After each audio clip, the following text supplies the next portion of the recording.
ফেসবুকে মানহানিকর পোস্টের প্রতিবাদে গফরগাঁওয়ের সাবেক সেনা সদস্যের সংবাদ সম্মেলন। বিস্তারিত দেখুন আশরাফ আলী ফারুকের প্রতিবেদনে।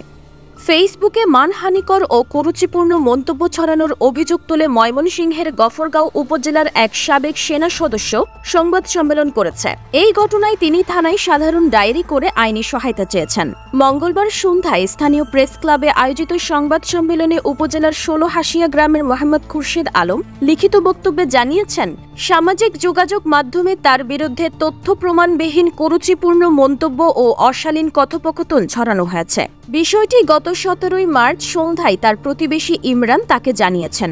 খুরশেদ আলম আরও জানিয়েছেন, এই ঘটনায় তিনি গত ১৮ মার্চ গফরগাঁও থানায় একটি সাধারণ ডায়েরি করেছেন। তিনি অভিযোগ করেন, জমি সংক্রান্ত বিরোধ নিয়ে আদালতে মামলা বিচারাধীন রয়েছে। এরই জের ধরে একটি বিশেষ মহল তার সম্মান ক্ষুণ্ণ করতে এবং বড় ধরনের ক্ষতির উদ্দেশ্যে পরিকল্পিতভাবে এই অপপ্রচার চালাতে পারে। আমার বাড়ি শালটি ইউনিয়নের ১৬ হাসিয়া গ্রামে।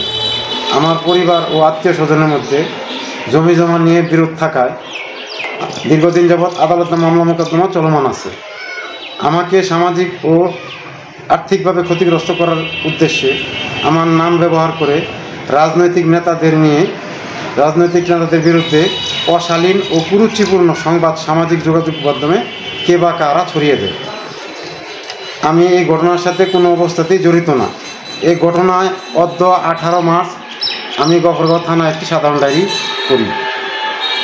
বিষয়টি নিয়ে সাংবাদিকদের কাছে লিখিত বক্তব্য দিয়ে এই ঘটনার তীব্র নিন্দা ও প্রতিবাদ জানিয়েছি।